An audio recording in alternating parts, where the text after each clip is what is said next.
Para muitas pessoas, a concepção desse barco é algo totalmente errada. É uma concepção furada.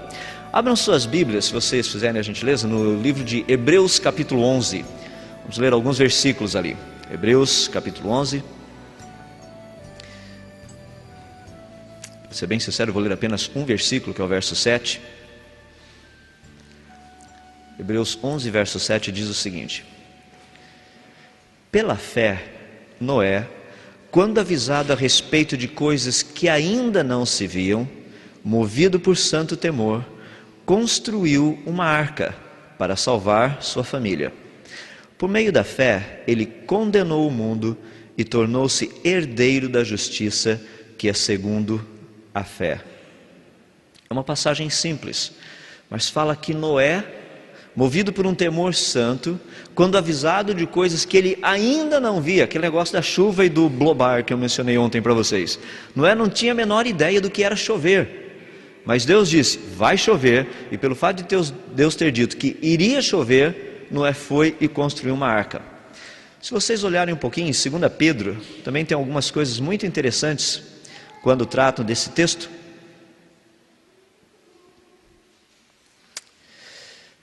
Só para vocês poderem ter uma ideia, o texto todo é de 2 Pedro, desculpe-me, capítulo 3. Abram suas Bíblias ali.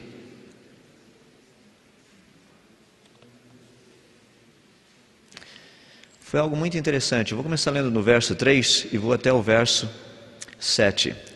Diz o seguinte: antes de tudo, saibam que nos últimos dias surgirão escarnecedores, zombando e seguindo suas próprias paixões. Eles dirão: o que houve com a promessa da sua vinda? Desde que os antepassados morreram, tudo continua como desde o princípio da criação. Mas eles deliberadamente se esquecem de que há muito tempo, pela palavra de Deus, existem céus e terra, esta formada da água e pela água. E pela água, o mundo daquele tempo foi submerso e destruído. Pela mesma palavra, os céus e a terra, que agora existem, estão reservados para o fogo, guardados para o dia do juízo e para a destruição dos ímpios. O dilúvio não foi uma brincadeira, foi uma coisa séria. Foi tão séria que Deus tratou com grande seriedade todo esse contexto. Foi anunciado, foi preparado e foi colocado em prática na vida de um homem chamado Noé. Deixe-me ler alguns versos mais do livro de Gênesis, logo lá no capítulo 6, começando no verso 9. Gênesis 6, verso 9. Diz assim: esta é a história da família de Noé. Noé era um homem justo, íntegro entre o povo de sua época, ele andava com Deus. Noé gerou 3 filhos, Sem, Cam e Jafé. Ora, a terra estava corrompida aos olhos de Deus e cheia de violência. Ao ver como a terra se corrompera, pois toda a humanidade havia corrompido a sua conduta, Deus disse a Noé: darei fim a todos os seres humanos, porque a terra encheu-se de violência por causa deles. Eu os destruirei com a terra. Você, porém, fará uma arca de madeira de cipreste. Dividia em compartimentos e revestia de piche, por dentro e por fora. Faça com 135 metros de comprimento, 22 metros e meio de largura e 13 metros e meio de altura. Faça-lhe um teto com um vão de 45 centímetros entre o teto e o corpo da arca. Coloque uma porta lateral na arca e faça um andar superior, um médio e um inferior. Eis que vou trazer águas sobre a terra, o dilúvio, para destruir debaixo do céu toda criatura que tem fôlego de vida. Tudo que há na terra perecerá, mas com você estabelecerei a minha aliança, e você entrará na arca com seus filhos, sua mulher e as mulheres de seus filhos. Faça entrar na arca um casal de cada um dos seres vivos, macho e fêmea, para conservá-los vivos com você. De cada espécie de ave, de cada espécie de animal grande e de cada espécie de animal pequeno que se move rente ao chão, virá um casal, e você, para que sejam conservados, a você, para que sejam conservados vivos. E armazene todo tipo de alimento, para que você e eles tenham mantimento. Noé fez tudo exatamente como Deus lhe tinha ordenado. Só um pouquinho da história, do comecinho da ideia da Arca de Noé.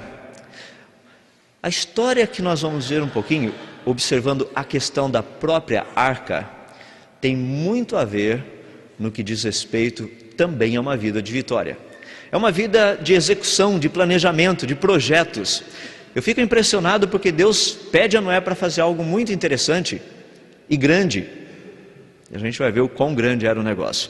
Primeiro, deixa eu falar um pouquinho a respeito das pesquisas. Muita gente pergunta, e aí, a respeito da Arca de Noé, acharam a arca ou não? Onde é que ela está? Dá para pesquisar? O pessoal sabe o que tem? Todo esse tipo de coisa. Deixa eu me dar algumas ideias básicas do que nós conhecemos até o presente momento. As montanhas do Ararat, principalmente a montanha principal que tem sido alvo de estudo, é uma montanha que fica nessa região que vocês estão vendo, no Oriente Médio. Mais precisamente naquilo que nós chamamos de região do Ararat. É chamado também de Reino Urartu, ou Ararat, como era conhecido antigamente. Urartu era o nome que era conhecido antigamente. Hoje, na geografia atual, a montanha do Ararat fica numa posição privilegiada. Por quê? Tem 4 países que dizem ser o dono dela. Você pode perceber quão amigo eles são, né? Uns são os turcos, outros os iraquianos, o pessoal da Armênia e o pessoal do Azerbaijão. Então todo o pessoal assim muito amiguinho, eles gostam de explodir uns aos outros. Sabe aquele ditado que Deus nos manda que amassássemos uns aos outros? Praticamente essa é a dinâmica do pessoal. Ou seja, é uma região muito difícil de você conseguir acesso para pesquisa, politicamente falando. É um problema sério. Não é uma questão de chegar e falar assim, que legal, vou para lá pesquisar a arca. Tudo bem, você chega lá na montanha, o pessoal da Turquia fala, olha, espera aí, nós somos os donos da montanha. Você tem autorização? Falo, não, o pessoal lá do Iraque me deu autorização, mas eles não são o dono da montanha. Nós somos os donos da montanha. Então se você consegue autorização, você tem que conseguir autorização dos 4 ao mesmo tempo. É mais ou menos como falar com Bin Laden e Companhia Limitada, falando, ó, me dá uma autorizaçãozinha, coisa desse jeito. É difícil. Então o problema político é um deles.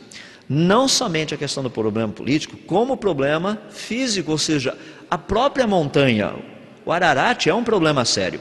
Aqui vocês têm uma vista da montanha, da planície, tendo uma ideia do Monte Ararat. Naquele lado esquerdo de vocês estão vendo o Ararat maior. Um pouquinho aqui, uma vista do outro lado, também da montanha do Ararat. O Ararat não é uma montanha muito fácil, não. Muitas pessoas perguntam assim, nossa, mas se a arca parou nisso aí, como é que Noé desceu com a bicharada lá de cima? Não é fácil, Noé criou um tobogã, soltou a bicharada de cima, foi todo mundo escorregando até lá embaixo, é básico. A questão toda é que nós vamos estudar um pouquinho dessa montanha para perceber que ela já passou por grandes transformações nesses últimos séculos, devido a terremoto e vulcanismo. A base da montanha não é vulcânica, o topo dela é. Significa que essa montanha nem sempre foi um vulcão. Hoje, o topo dela é de um vulcão. Nós nem sabemos ao certo se a arca não está totalmente soterrada embaixo da lava, ou o que pode ter acontecido por ali. Isso só para vocês terem uma ideia. Mas dá para ter uma visão por aqui da dificuldade de acesso a essa montanha. Quando nós olhamos um pouquinho, ali você tem o Ararat maior à sua esquerda, o menor à sua direita, e daí você tem uma vista de satélite. O problema do Ararat maior, que é onde provavelmente se encontra a Arca de Noé, é um pequeno lugarzinho com 32 quilômetros quadrados de gelo com uma espessura de aproximadamente 10 metros. Ou seja, 10 metros de espessura. É quase que esse negócio todo aqui só de gelo. Imagina a arca lá embaixo, você tem que perfurar tudo isso daí. E você só tem 32 quilômetros quadrados para procurar o negócio. Ou seja, achar uma agulha no palheiro. Não é fácil. Um outro problema que nós temos é como chegar até lá. Por quê? A montanha, dá para você perceber, não é um lugar de tão fácil acesso hoje. Deixe-me deixar bem claro, o Monte Ararat já passou por várias mudanças no que diz respeito à sua geologia, ao seu aspecto físico. Já mudou na parte por questão de vulcão e por questão de terremoto. Então dá para ter uma ideia um pouquinho das dificuldades. No canto direito de vocês, dá para perceber, é uma parte praticamente voltada para o desfiladeiro Ahora, que é onde a maior parte das pessoas acredita que está a arca. Ou seja, dá uma olhadinha no carinha ali em cima e olha a altura da brincadeira. Então isso aí para você ter um pouco de ideia a respeito do dilúvio, da montanha onde está a arca. Um pouquinho mais da vista dela, que é a lateral. Muitas pessoas acreditam que todo esse negócio, a arca se encontra do lado oposto, ou seja, você tem que entrar pela Turquia, onde você tem um caminho mais fácil, subir uns paredões, chegar lá em cima e do outro lado é só desfiladeiro, para chegar até onde praticamente deveria e possivelmente está a arca. Então dá para ter uma ideia do visual da desfiladeiro a Hora. Bom, vamos falar da arca especificamente, porque isso é o que vem junto com os flanelógrafos, certo? O pessoal aí da época de flanelógrafo, lá na igreja, historinha, conhece bem isso aí. Eu, quando era garoto, eu gostava demais, quando tinha a historinha da Arca de Noé, porque minha professora sempre me deixava colar os elefantes e as girafas. Eu gostava de colar os negocinhos grandes. Eu não gostava de colar a ovelhinha, porque eu olhava aquela portinha desse tamanho e via aquele gigantão desse tamanho, assim, de um camelo, uma girafa, esses bichos grandes. Sabe que nunca me deram, assim, no flanelógrafo, nem um desenho de por exemplo, um dinossauro. Só para você ver como as nossas igrejas são evolucionistas. Eles colocam os dinossauros na Idade da Pedra, assim, quer dizer, antes da Idade da Pedra, não tinha nenhum dinossauro na arca. Mas para mim era impressionante é que essa ideia da arca é o que predomina a maior parte das pessoas até o dia de hoje. Ou seja, um barco. Dá para perceber aqui no desenho que tem um macaquinho lá em cima, que é o único inteligente da turma, né? Ele está morrendo de dar risada vendo Noé tentando pegar o pica-pau, porque vamos ser bem sinceros, pica-pau na arca seria um problema. Imagina os buracos. Sem contar cupim, né? Cupim seria outro problema sério também na arca. Mas, deixando de lado essa ideia, vamos pensar um pouquinho a respeito da arca. Duas pessoas que são tidas como testemunhas oculares da arca de Noé, são os dois principais, a lista se estende a praticamente 7, mas esses são os dois principais. Um deles é esse senhor que vocês estão vendo do lado esquerdo de vocês, chamado George Hagopian. George Hagopian, ele foi um turco, nasceu ali na Turquia, foi criador e pastor de ovelhas a maior parte da sua vida, quer dizer, durante a sua infância, desculpe-me.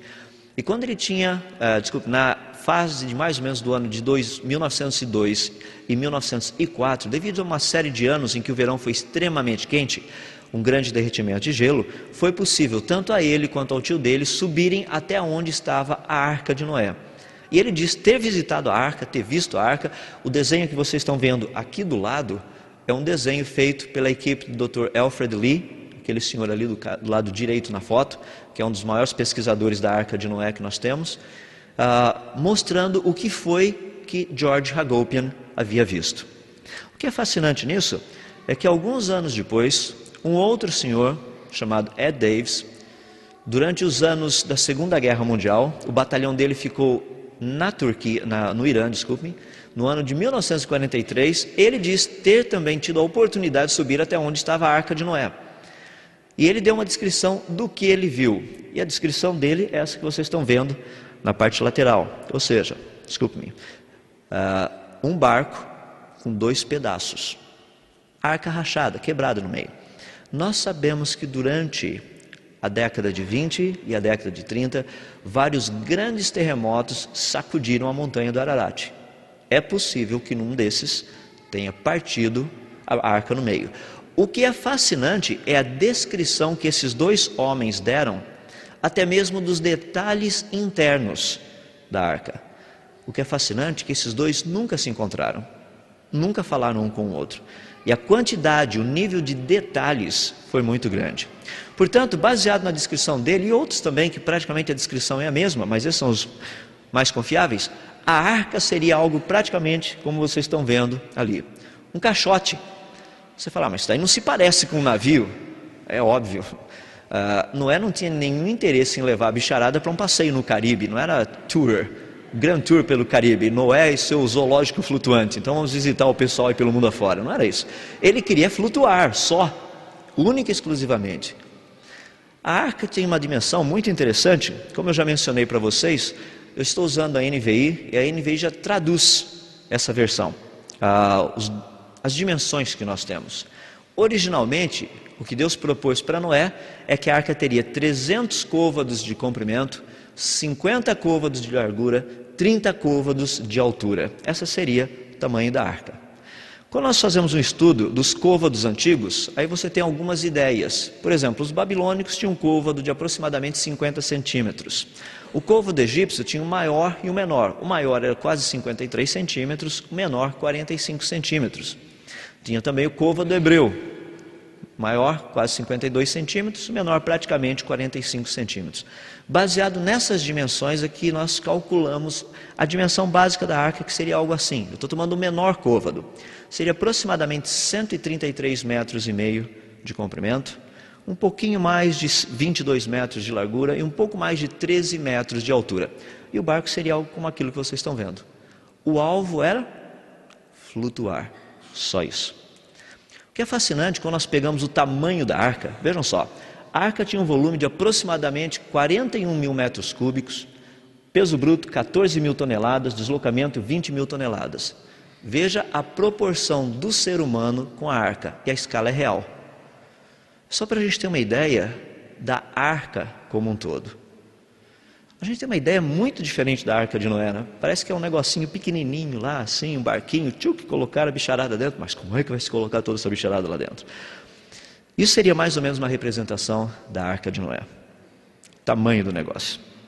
O que é fascinante para a gente, agora eu gostaria de fazer algumas aplicações práticas. Nós estamos tratando muito de vida de vitória. Imagina Deus chegando para Noé e falando: Noé, eu vou mandar um dilúvio, portanto você vai construir uma arca. Noé devia ter falado consigo mesmo assim: já vi que eu vou ter que ir para a universidade, porque eu sou fazendeiro, meu negócio é arar terra, esse tipo de coisa. Noé entra na internet, começa a procurar cursos universitários, construção de arca, vai procurando, aí ele arca 101, legal, esse é o curso que eu preciso, vou fazer um curso de como construir arca. Daí ele entrou na parte de cálculos estruturais, daí teve que fazer equações diferenciais também, todo esse negócio foi fazendo parte Não é interessante que muitas vezes a maior parte das pessoas tem uma tendência de falar assim: Noé foi construir a arca. Ah, é? Imagina os cálculos estruturais que Noé precisou fazer para construir essa arca. Dá uma olhadinha nessas vigas aqui, em cima da gente. Quantos de vocês ficam totalmente confortáveis em saber que o cara que calculou isso, simplesmente uns 5 ou 6 prédios que ele calculou já caíram? Você dá uma olhadinha e fala: não tem bem certeza não. Essa é uma ideia muito importante. Noé, ele tinha uma grande responsabilidade que Deus colocou na mão dele. Deus falou assim: esse é o negócio, agora você vai e constrói. Noé teve que aprender a como fazer arca. Já imaginou? Para quem nunca construiu arca, vai começar a aprender a fazer arca? Acho que Noé começou fazendo barquinho de papel, né? Vamos ver como é que funciona o negócio. Montou uns barquinhos de papel, colocou na água, falou: parece que vai funcionar. Foi estudando. O que eu gostaria de dizer para vocês é o seguinte: que Deus, quando nos chama para uma tarefa, muitas vezes Ele espera que a gente se prepare para fazê-la. Às vezes a gente acha assim: Deus está me chamando para o campo missionário. E a impressão que a gente tem é que Deus vai te dar um balde de conhecimento teológico sobre campo missionário. E você de repente, vai levantar de manhã cedo, pronto para o campo missionário. Ou Deus está me chamando para ser pastor. Você já acorda no outro dia falando em grego e hebraico. Não é bem desse jeito.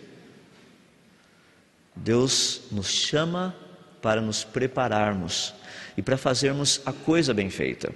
O que eu fico impressionado, pensem comigo só por um instantinho. Já pensou Noé com a sua arca toda montada e construída, começa o dilúvio, de repente um dos filhos de Noé fala: pai, o senhor lembra daquilo? Noé fala: esqueci, rapaz. O que vai acontecer? Pai, eu acho que o barco vai afundar, né, pai? Desse jeito, o senhor esqueceu de pôr aquilo. Imagina os detalhes para montar todo o negócio. Tudo que precisava, tudo teve que ser pensado e bolado, esquematizado, calculado e tudo mais. Mas não é bem assim que a gente pensa para a nossa vida quando a gente pensa a nível de arca.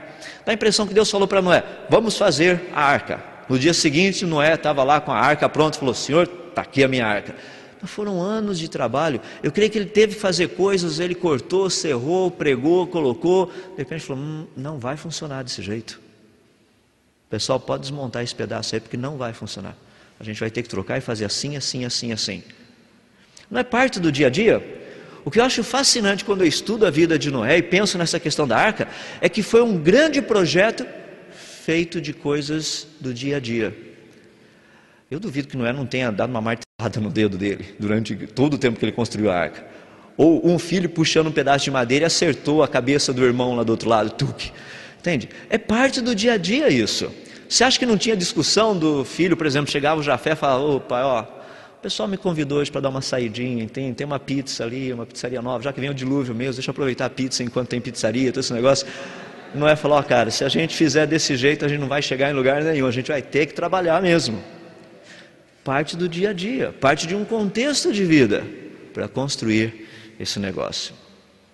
Só a nível de comparação, deem uma olhadinha no tamanho da arca.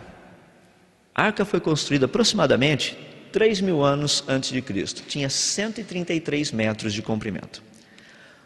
As grandes caravelas das descobertas, por exemplo, a caravela de Pedro Álvares Cabral, vocês estão vendo ali no número 2.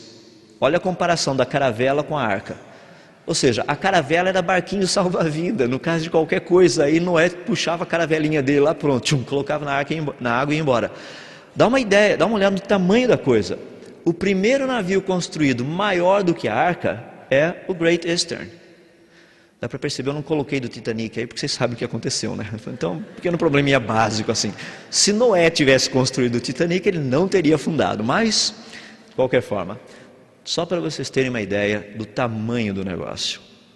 O homem só conseguiu construir algo um pouquinho maior há cerca de 150 anos atrás. O projeto foi grande.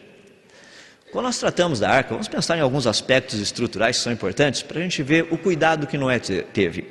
Praticamente que você tem aqui a arca toda, ali a parte de cima vocês estão vendo aquilo que a gente chama de uma abertura de aproximadamente meio metro à sua volta toda. Funcionava para iluminação e para respiração. A arca foi dividida praticamente em pisos, 3 pisos. Deus mandou colocar um superior, um no meio e um inferior. Algo que é muito interessante quando nós estudamos os detalhes que a Bíblia nos dá, e quando você olha esse negócio, dentro dos pisos haviam compartimentos, onde você colocaria os animais. Mas também há um detalhe muito interessante, que vai ser, é importante para a gente agora, para aquilo que eu falarei para vocês hoje à noite, que está relacionado com os 2 pisos inferiores. A Bíblia nos diz que as águas do dilúvio prevaleceram 15 côvados acima das montanhas mais altas. O que significa isso?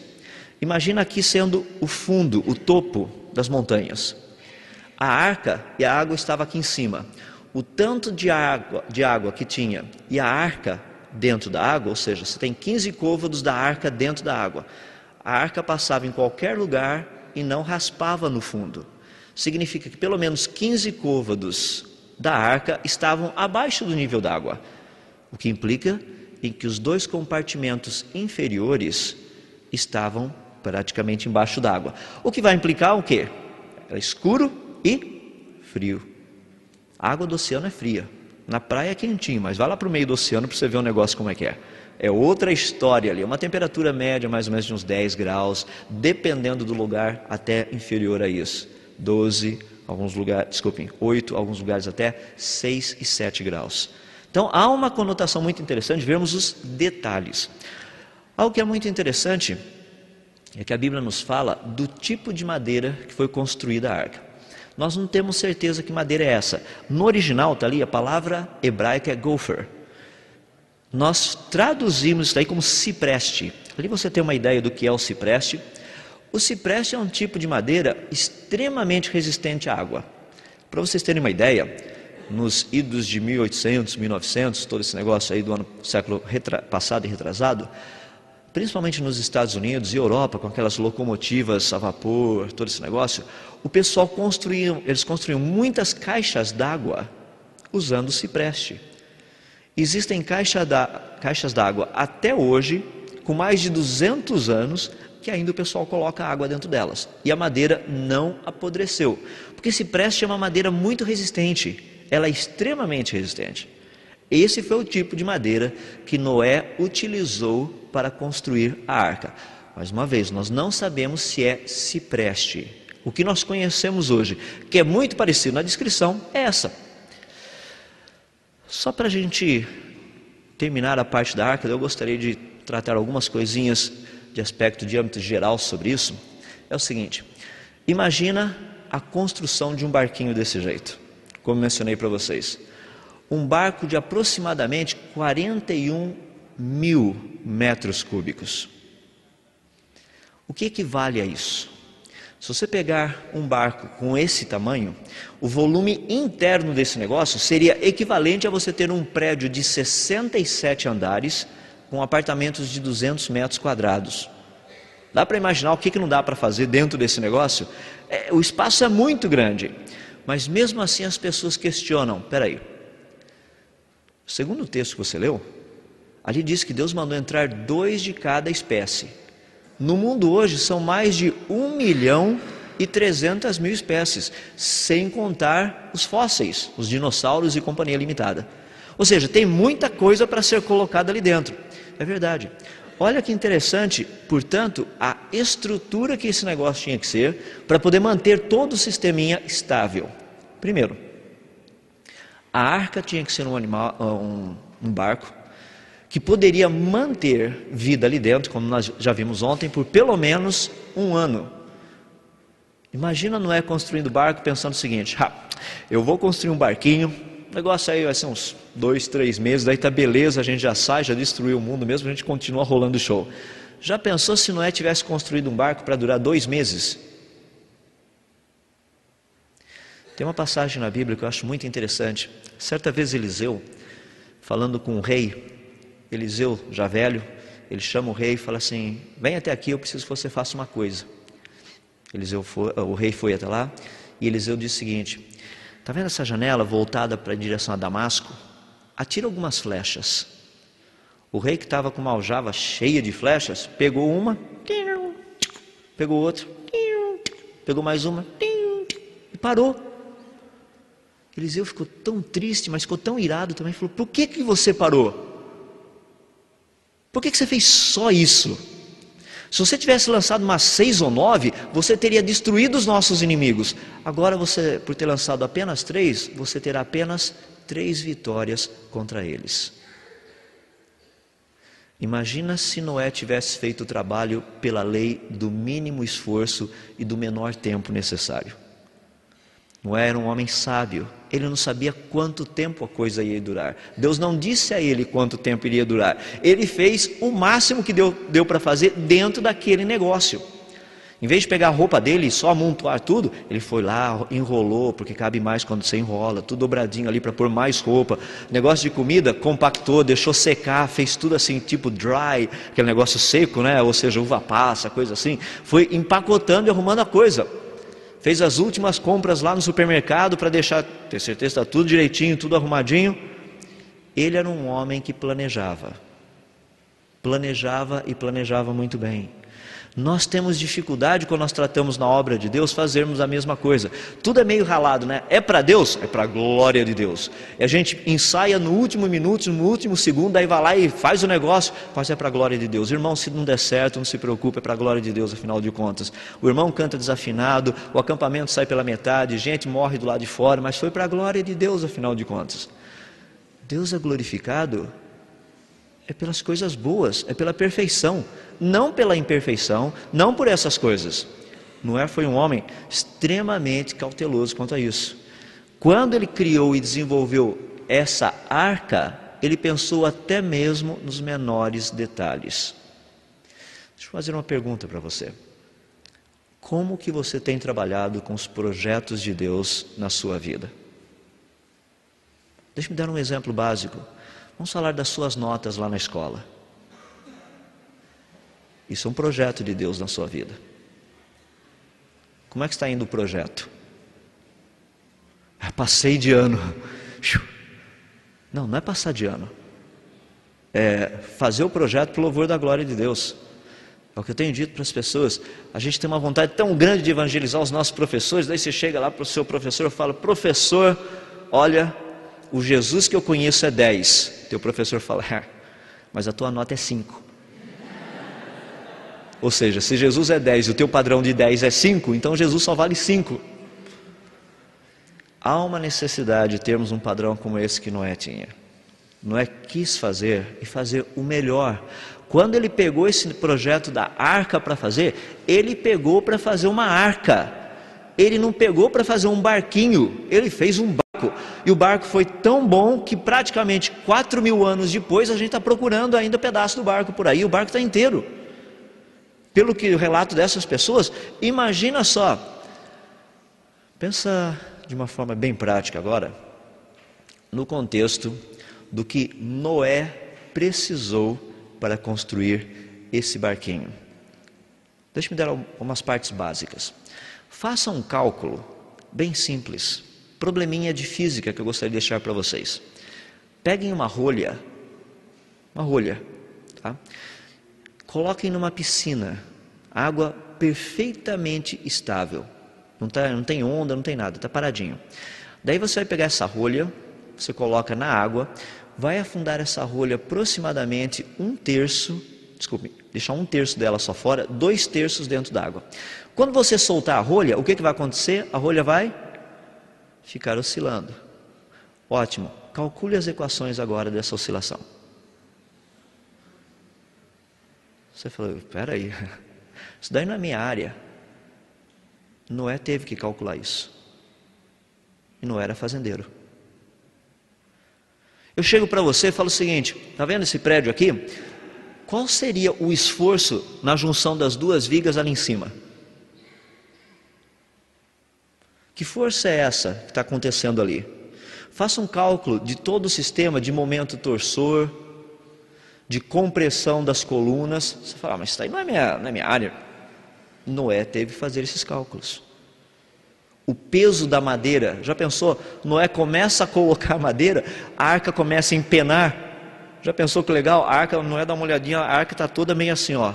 Igual algumas paredes de casas que a gente vê por aí, né? Você dá uma olhadinha assim na parede e a parede parece assim parece que foi uma cobra que fez. Porque o cara era fera, mas era uma cobra o cara que fez assim a parede, ficou tudo torto. Noé precisou cuidar desses detalhes, escolher madeira, ter padrão de qualidade. Não, essa madeira aqui não está boa não, aquela ali está legal.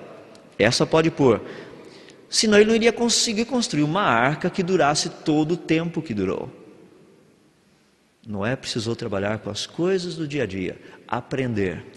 Eu creio que Noé e os seus 3 filhos, dado o tamanho da arca e um cálculo que eu fiz com o pessoal que faz construção por aí, trabalho com madeira e tudo mais, usando a tecnologia de hoje, para construir um negócio desse tamanho, 4 pessoas, eles demorariam pelo menos de 450 a 500 anos, com a tecnologia de hoje, tá?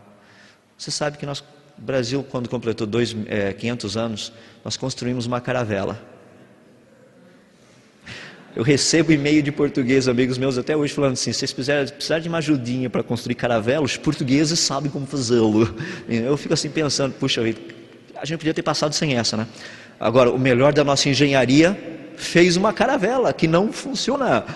Noé teve um barco daquele tamanho para construir. Nós cremos que Noé também se utilizou de mão de obra especializada. Por que não? Contratar gente para trabalhar lá. Mas para você contratar gente, você precisa ter dinheiro para pagar o pessoal de volta.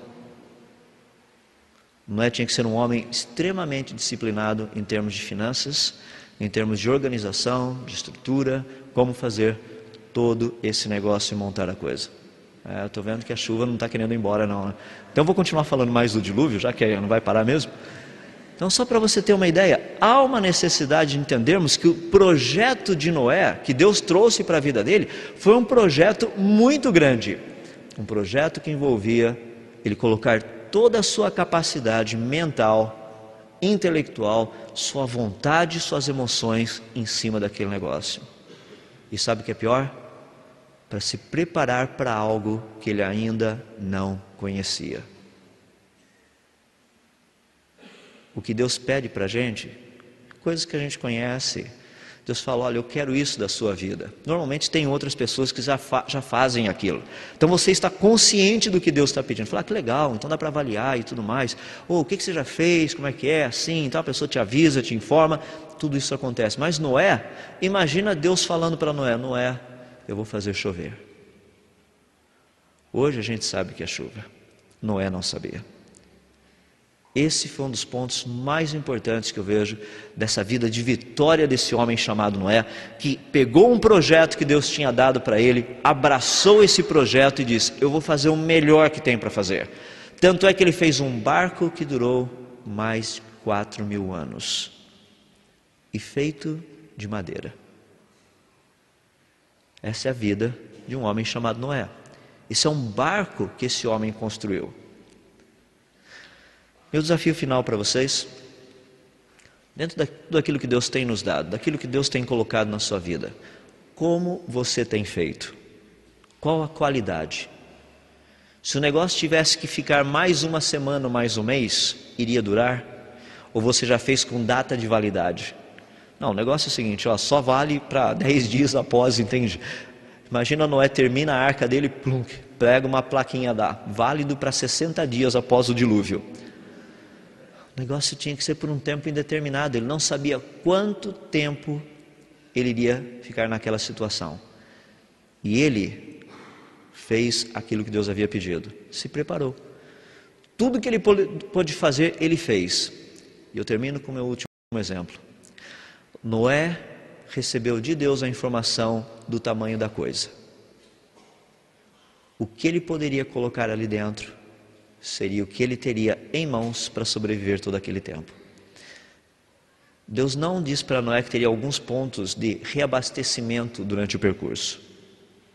Deus falou: coloca tudo que você precisa aí dentro da arca, tudo. Muitas vezes nós falamos assim: Senhor, mas entende, eu não tenho nada. Deus pergunta: o que você tem em mãos? É isso que eu te dei. Imagina Noé conversando com Moisés. Eu às vezes gosto de fazer essas comparações, porque depois chegam os dois lá no céu, né? Aquele bate-papo entre um e outro. Noé deve chegar para Moisés e falar: rapaz, eu fiquei tão impressionado, você com aquela varinha lá me detonou o Egito, me conta essa história aí, como é que dá para vencer uma nação inteira com uma varinha daquele tamanho lá? Eu achei que você, tipo Kung Fu, né? Aquele negócio. Não foi nada disso. Só peguei minha varinha lá. Precisa ver o que Deus fez. Eu batia lá no mar e pronto. Tchuf, o mar abriu. Afogou um exército inteiro lá dentro. Não é? Falou: esse negócio de afogar eu conheço bem. Pode ficar sossegado, eu sei como é que funciona. Vamos contar das outras coisas. E eu penso Moisés falando: mas Noé, cara, como é que você conseguiu fazer aquilo? Como é que você acreditou que Deus ia fazer? Eu pelo menos tinha um povo, eu sabia do povo lá, mas quando Deus falou para você que ia chover, não tinha nada de chuva na tua época, cara. Como é que era aquele negócio de... O que você fez, afinal de contas? Como é que você construiu aquele negócio daquele tamanho? Eu estava habituado lá com pirâmide, pedra, esses negócios assim, mas você construiu um barco. Se você olhar a vida desses homens e começar a pensar nas conversas deles, você perceber que todos eles tinham um padrão, foram homens de vitória. Eles usaram aquilo que Deus tinha colocado na mão deles, usaram de uma forma extremamente eficiente e fizeram o melhor daquilo que Deus tinha dado. Eles não se contentaram simplesmente em ir para o quarto e falar: vou orar até que Deus me dê uma revelação. Eles foram para a faculdade, se inscreveram em cursos, aprenderam a como fazer. Deuteronômio 29, 29. As coisas encobertas pertencem ao Senhor nosso Deus. As reveladas pertencem a nós e aos nossos filhos, para que cumpramos as palavras desta lei. Tem muita gente chamando coisa não revelada, coisa que Deus já revelou. É simplesmente uma questão de ignorância. Deus se chama para uma vida de vitórias. Independente de onde você veio, independente da época da vida que você está, você tem uma oportunidade de pegar e fazer bem feito. Vamos orar? Senhor nosso Deus, nós somos gratos a Ti pela vida de Noé, pelo fato dele ter se disposto diante de Ti, ter acreditado naquilo que nós não víamos, que ele não via, hoje nós vemos. E ele, por santo temor, fez, construiu, como diz a Tua palavra, aparelhou uma arca para a salvação da sua família e dos animais. Como nós somos gratos a Ti pelo exemplo de Noé, um homem fiel ao Senhor, fiel à Tua palavra, fiel e consistente em todas as coisas que ele fazia. Somos tão gratos a Ti, ó Deus, porque o Senhor é Deus que nos chama para uma vida de vitória e o Senhor nos dá o exemplo de Noé. Pedimos para que aquelas coisas que nós temos em nossas mãos hoje, que nós venhamos a utilizá-las para o louvor da Tua glória. Que possamos ser sábios em administrar o tempo que temos, os recursos que temos e as oportunidades que o Senhor tem nos dado. Concede a cada um aqui a visão correta de quem o Senhor é e daquilo que o Senhor nos pede para fazer. Assim nós oramos pedindo e fazemos humildemente no nome de Jesus. Amém.